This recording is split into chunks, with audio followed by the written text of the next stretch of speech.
فأتمهن قال إني جاعلك للناس إماما قال ومن ذريتي قال لا ينال عهد الظالمين۔ اس آیہ مبارکہ میں پیچھے ہمارا ذکر بنی اسرائیل کے بارے میں بڑی ڈیٹیل سے گزرا۔ بنی اسرائیل کی گستاخیاں، بے باکیاں، ان پر اترنے والے عذاب، اور پھر اسی طریقے سے جو بنی اسرائیل کرتے تھے ان کے بارے میں بڑا ڈیٹیل سے پیچھے گزر چکا۔ اور پھر اسی طریقے سے کل کی آیہ مبارکہ میں ہم نے یہ تلاوت کیا تھا کہ ان کا یہ گمان تھا کہ شاید ہماری کوئی سفارش کر دیں گے، ہمارے جناب بڑے لوگ ہمارے لیے سفارش کر دیں گے۔ تو اللہ رب العزت نے اس کی نفی فرماتے ہوئے فرمایا کہ تمہاری وہ چیز کسی کام نہیں آئے گی جب تک تمہارے سینے میں ایمان نہیں ہوگا۔ اگر ایمان ہوگا تو یہ چیزیں کام آئیں گی۔ تو یہ سارا کچھ کرنے کے بعد حضرت ابراہیم علیہ السلام کا ذکر اس لیے کیا کہ حضرت ابراہیم علیہ السلام تمہارے نزدیک بھی اور ہمارے نزدیک بھی سب سے افضل اور سب سے اعلیٰ نبی ہیں، تو ان کو بھی آزمائش کے ذریعے آزمایا گیا۔ اور حضرت ابراہیم علیہ السلام، یہ ابراہیم، لفظ ابراہیم دو یعنی کہ لفظوں کو ملا کر بنایا گیا، ایک ابرا اور ایک ہیم۔ تورات کے اندر ابرام نام ان کا رکھا گیا تھا، ابرام کے نام سے یا ابراہم کے نام سے ان کو پکارا جاتا تھا۔ ابراہم اس کا مطلب یہ ہوتا ہے وہ باپ جو نہایت زیادہ محبت کرنے والا اور شفیق ہو۔ یاد رکھیے حضرت ابراہیم علیہ السلام کی آزمائش اس لیے نہ تھی کہ ان کو آزمایا جائے کہ وہ اس نعمت کے قابل ہیں بھی یا نہیں، خلیل ان کو بنانے کے قابل ہیں بھی یا نہیں، نبی بنائے جانے کے وہ قابل ہیں بھی یا نہیں، بلکہ آزمائش ان کی درجات بلندی کے لیے تھی۔ اور پھر حضرت ابراہیم علیہ السلام کے بارے میں اللہ رب العزت تو علیم خبیر ہے، وہ سب کچھ جاننے والا ہے کہ وہ دیکھتا ہے کہ کون کس قابل ہے۔ ان کی عظمت اور رسالت لوگوں کو دکھانا مقصود تھا کہ ہم نے ان کو خلیل ایسے نہیں بنایا، بلکہ یہ خلیل بننے کے مستحق تھے، اس قابل تھے۔ بہرحال اس کے اندر اور بھی بہت سی ڈیٹیل ہے۔ اللہ رب العزت نے ارشاد فرمایا وَإِذِ ابْتَلَىٰ، اور یاد کرو جب ہم نے آزمائش کی ابراہیم، حضرت ابراہیم علیہ السلام کی ربہ ان کے رب نے۔ رب سے مراد یہ بھی میں نے عرض کیا تھا کہ پالنے والا اور عطا کرنے والا، بکلمات، کچھ کلمات کے ساتھ، فَأَتَمَّهُنْ، تو پس وہ اس میں پورے اترے۔ اب یہ کون سی آزمائش تھی؟ اس کے اندر مختلف مفسرین کی مختلف آراء ہیں۔ بعض نے فرمایا کہ یہ آزمائش بیٹے کا آپ کے ان کے گلے کے اوپر چھری رکھنا اور بیٹے کا اللہ کی راہ میں قربان کرنا اور پھر نار نمرود میں چلے جانا، یہ آزمائش تھی۔ بعض نے کہا کہ اپنے بیٹے کو ایسے میدان میں چھوڑ کر آ جانا کہ جہاں پر کوئی پرسان حال نہیں ہے، اللہ کی رضا کے لیے، چونکہ یہ کچھ چیزیں اولاد کے بارے میں ایسی ہوتی ہیں کہ جن کے بارے میں فطرتی محبت ہوتی ہے والدین کی، تو آپ نے اپنی ہر چیز اللہ کی راہ پر قربان کی۔ فرمایا اس آزمائش سے مراد وہ آزمائشیں ہیں۔ بعض نے کہا کہ یہ آزمائشیں تو ہیں ہی ہیں، اس کے ساتھ ساتھ آپ کو جسم کے لحاظ سے بھی چند آزمائشیں عطا فرمائی گئی تھیں، جن میں سے 10 جو آزمائشیں جسم کے لحاظ سے جو عطا فرمائی گئی تھی، ان میں سے 5 کا تعلق سر کے ساتھ ہے اور 5 کا تعلق بدن کے ساتھ ہے۔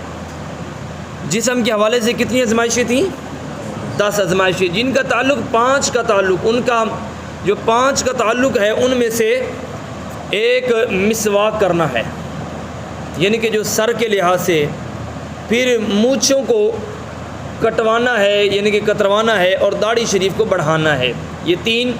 پھر اس کے ساتھ مسواک کرنا ہے، ناک کی بال یعنی کہ کھینچنا ہے، ان کے بال صاف کرنا ہے، اور پھر اسی طریقے سے سر کی مانگ یعنی کہ کنگھی کر کے درمیان میں سے چیر نکالنا، اور اسی طریقے سے حضرت ام عائشہ صدیقہ طیبہ طاہرہ سے یہ جو روایت ملتی ہے سے یعنی کہ جسم کے 10 اعضاء کے بارے میں، تو راوی کہتے ہیں کہ 5ویں جو چیز وہ کلی کرنا ہے، مسواک کرنا ہے، اور پھر اسی طریقے سے جو بدن کے لحاظ سے ہے وہ یعنی کہ زیر ناف بالوں کو صاف کرنا، اور آپ کو ختنہ کرنے کے بارے میں یعنی کہ بڑی عمر میں آپ کو حکم دیا گیا، اور سب سے پہلے ختنہ حضرت ابراہیم علیہ السلام کو حکم دیا گیا تھا۔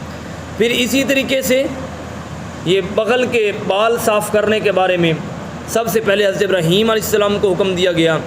پھر الغرض اسی طریقے سے اور چیزوں کے بارے میں آپ کو حکم دیا گیا۔ تو یہ تمام جتنی بھی آزمائشیں تھیں، چاہے وہ جسم کے لحاظ سے تھیں، چاہے وہ مال کے لحاظ سے تھیں، چاہے وہ اولاد کے لحاظ سے تھیں، حضرت ابراہیم علیہ السلام نے فَأَتَمَّهُمْ ان تمام آزمائشوں میں وہ پورا اترے۔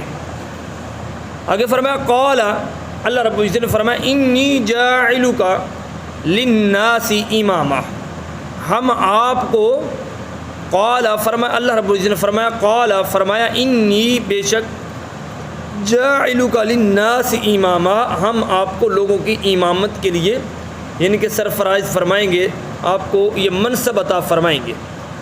یاد رکھیے گا یہاں پر اللہ رب العزت نے فرمایا للناس اماما، لوگوں کی امامت کے لیے، اور جب سرکار مدینہ صلی اللہ علیہ وسلم کی بات آئی تو اللہ رب العزت نے فرمایا وما ارسلناک الا رحمۃ للعالمین، فرمایا ہم آپ کو تمام جہانوں کے لیے رحمت بنائیں گے۔ اس میں انسان بھی موجود ہیں، اس میں جنات بھی موجود ہیں، اس میں ہر وہ چیز جس چیز کو اللہ رب العزت نے پیدا فرمایا بنایا اپنی قدرت سے، ہر وہ ذرہ شامل ہے، اور ہر ذرے کے لیے مصطفیٰ کو رحمت بنا کر بھیجا گیا۔ اور حضرت ابراہیم علیہ السلام کو للناس اماما، جتنے بھی لوگ ہیں تمام لوگوں کا امام اور سردار بنا کر بھیجا۔ اس میں نبی بھی آتے ہیں، رسول بھی آتے ہیں، دیگر تمام لوگ بھی آتے ہیں۔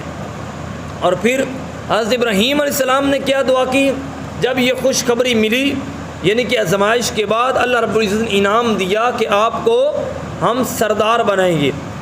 یاد رکھیے کہ جب بھی کوئی آزمائش آئے یا کوئی ایسی بات آئے تو اللہ رب العزت اس کے بعد انسان کو بہترین اور اعلیٰ منصب عطا فرماتا ہے۔ جتنی بڑی آزمائش ہوتی ہے، آزمائش کے بعد اتنا بڑا اللہ رب العزت اسے منصب عطا فرماتا ہے۔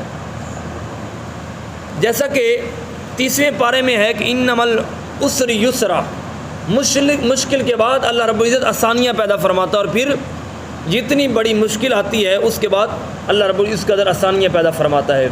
مگر ہم تو اس کی آزمائش کے قابل نہیں ہیں، ہم یہی دعا کرتے ہیں کہ مالک ہمیں اپنی رحمت سے ہی نوازے اور ہمیں اپنی رحمت ہی عطا فرمائے۔ تو حضرت ابراہیم علیہ السلام کے پاس جب آزمائش آئی تو اللہ رب العزت نے فرمایا کہ ہم آپ کو امام بنائیں گے، اور پھر امام بھی کوئی عام نہیں بلکہ ہم آپ کو اپنا خلیل بنا لیں گے۔ تو حضرت ابراہیم علیہ السلام نے عرض کی قال، عرض کی ومن ذریتی، اور عرض کی کہ باری تعالیٰ میری اولاد، اور یہ انسان کی فطرتی محبت ہے، انسان کی اس کا ایک طبعی محبت ہے کہ انسان اپنی اولاد کے بارے میں بھی آسانیاں چاہتا ہے، اور اپنی اولاد کے بارے میں دعا کرنا یہ حضرت ابراہیم علیہ السلام کی سنت ہے۔ کس نبی کی سنت ہے؟ حضرت ابراہیم علیہ السلام۔ اس لیے سرکار مدینہ صلی اللہ علیہ وآلہ وسلم اپنی اولاد اور اپنی امت کے بارے میں سب سے زیادہ دعا فرمایا کرتے تھے۔ اس لیے چاہیے والدین کو بھی چاہیے کہ جہاں پر ہم اپنی اولاد کو بد دعا دیتے ہیں جی کہ آپ نکھٹو ہیں، آپ فلاں ہیں، آپ فلاں ہیں، وہاں پر اپنی اولاد کے حق میں دعا بھی کرنی چاہیے۔ اور عرض کی کہ باری تعالیٰ میری اولاد، اللہ رب العزت نے اس کا جواب ارشاد فرمایا قال لا ینال عہد الظالمین، فرمایا میرا وعدہ ظالموں کو نہیں پہنچتا۔ اس سے مراد یہ ہے کہ آپ کی امت میں سے، آپ کی نسل میں سے جو تو نیک ہوں گے انہیں نبوت کے منصب سے میں سرفراز کروں گا، مگر جو ان میں سے ظالم ہوں گے، بدبخت ہوں گے، ظلم کرنے والے ہوں گے، میری رحمت سے دور ہوں گے، فرمایا ان کو میرا وعدہ نہیں پہنچے گا۔ وعدے سے مراد ان کو خلافت کے ملنے کا وعدہ، خلافت انہی کو ملے گی جو نیک اور اچھے رستے پر ہوں گے، جو اچھے رستے پر نہیں ہوں گے ان کو خلافت نہیں ملے گی۔ یہ کام نہیں آئے گا کہ وہ جناب حضرت ابراہیم علیہ السلام کی اولاد میں سے ہیں تو لہٰذا وہ ان کو نبوت بھی مل جائے گی۔ فرمایا نبوت کا دار و مدار اس بات پر نہیں ہے، وہ ایمان پر ہے اور نیک عمل پر ہے۔ لا